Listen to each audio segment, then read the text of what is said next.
Good morning everyone student.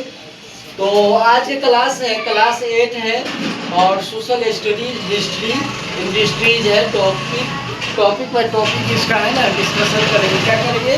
Topic by topic है, इसका discussion करेंगे। फर्स्ट टॉपिक है इंट्रोडक्शन है और सेकेंडरी एक्टिविटीज है, क्लासिफिकेशन ऑफ इंडस्ट्रीज है, factors affecting education of industries है, इंडस्ट्रियल सिस्टम है, इंडस्ट्रियल रीजन है, इंडस्ट्रियल डाइजेस्टर है, डिस्ट्रीब्यूशन ऑफ मेजर इंडस्ट्रीज है, आयरन एंड स्टील इंडस्ट्री है, जमशेदपुर और पिट्सबर्ग है। तो हम लोग है ना इसमें कुछ है ना टॉपिक है ना डिस्कशन कर चुके हैं। तो और कौन कौन टॉपिक हो चुका है? तो इंट्रोडक्शन भी हो चुका है, सेकेंडरी एक्टिविटीज भी हो चुका है और क्लासिफिकेशन ऑफ इंडस्ट्रीज भी हो चुका है और फैक्टर भी हम लोग एजुकेशन ले चुके हैं। और आज का टॉपिक है इंडस्ट्रियल सिस्टम और इंडस्ट्रियल रीजन और इंडस्ट्रियल डाइजेस्टर। ये 3 टॉपिक पे हम डिस्कशन करेंगे। ये 3 टॉपिक आज का है, इंडस्ट्रियल सिस्टम है और इंडस्ट्रियल रीजन है और इंडस्ट्रियल डाइजेस्टर है। तो हम लोग है ना इंडस्ट्रियल के बारे में जानते हैं। इंडस्ट्रियल किसको कहते हैं, इंडस्ट्री किसको कहते हैं? तो ये औद्योगिक होता है और ये आपको सेकेंडरी एक्टिविटीज है। क्या है? सेकेंडरी एक्टिविटीज है और सेकेंडरी एक्टिविटीज है। तो उसके बाद हम लोग पढ़ेंगे industrial system and industrial system consist of input process and output, and input are the raw material, labor, cost of land, transport, power and other infrastructure. The process include a wide range of activities that convert the raw material into finished product. The output are the end product and the income earned from it. In case of textile industry, the input may be cotton, human labor, factory and transport cost, and process include ginning, spinning, weaving, dyeing and printing. The output is the shirt you wear. हम लोग यहाँ पर समझेंगे industrial system क्या होता है। इसमें होता है आपको इनपुट भी होता है, आउटपुट भी होता है। अब यहाँ पर इनपुट आउटपुट के बारे में समझेंगे। इनपुट क्या होता है, आउटपुट क्या होता है। इनपुट में आपको शामिल होता है रॉ मटेरियल,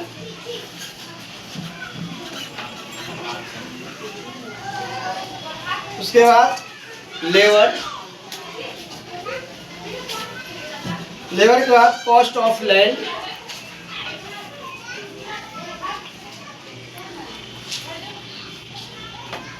ट्रांसपोर्ट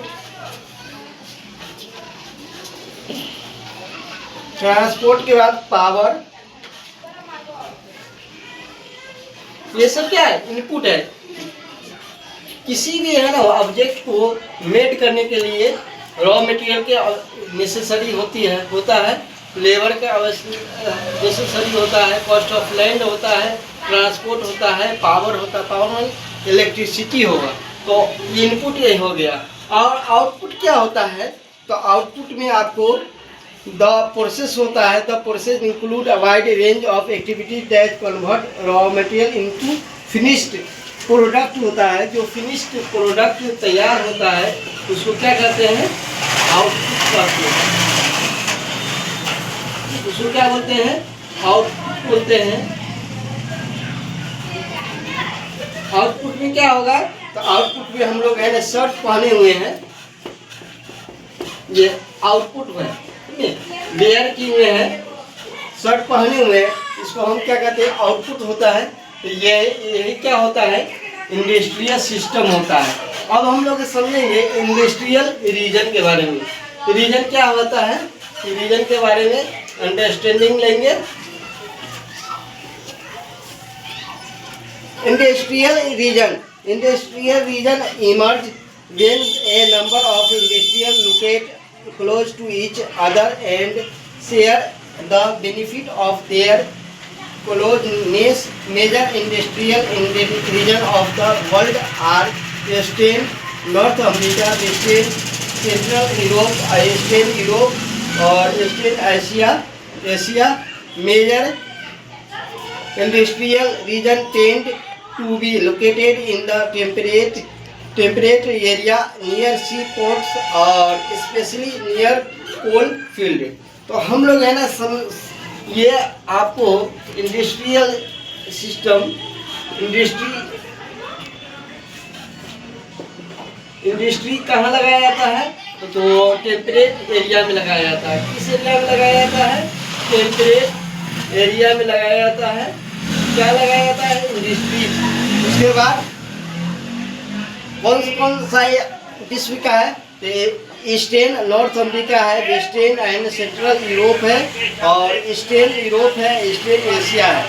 और उसके बाद है India has several industrial region like Mumbai, Pune cluster, Bangalore, Tamil Nadu region, Hooghly region, Ahmedabad, Baroda region, Chhota Nagpur industry belt, Visakhapatnam, Guntur belt, गंगो, Delhi Meerut region and Kollam Thiruvananthapuram industrial cluster. समझिए ये सब आपको क्या है?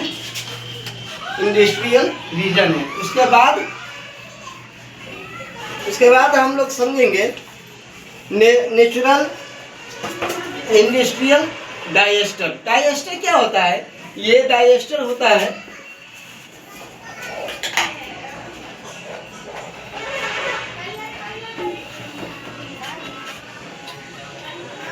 डाइजेस्टर क्या होता है? इवेंट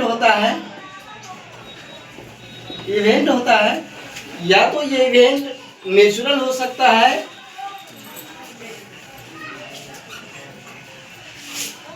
या ह्यूमन मेड के द्वारा हो सकता है। ये दो तरीका से हो सकता है। इवेंट डाइजेस्टर क्या है? इवेंट है। नेचुरल भी हो सकता है, ह्यूमन मेड भी हो सकता है। नेचुरल में क्या क्या होगा तो फ्लड होगा, अर्थक्वेक होगा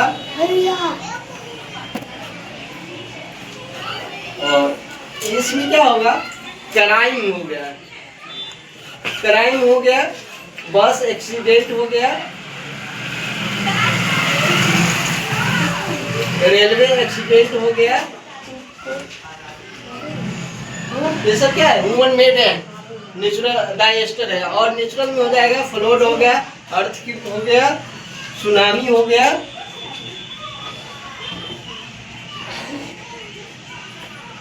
ये नेचुरल। तो हम लोग का है इंडस्ट्रियल डाइजेस्टर पढ़ना है। In industrial accident digester mainly occur due to technical failure are irresponsible handling of hazardous material. One of the worst industrial disaster of all time occurred in Bhopal on 3 December 1984 around 30 am. It was technological accident in which highly poison methyl isonate MIC gas along the hydrogen sand and other reaction product leaked out of the pesticide factory of Union Carbide. The official death toll was 3,598 in 1989. Thousands who survived still suffer from one or many elements like blindness, impaired immune system, gastrium digestion, etc.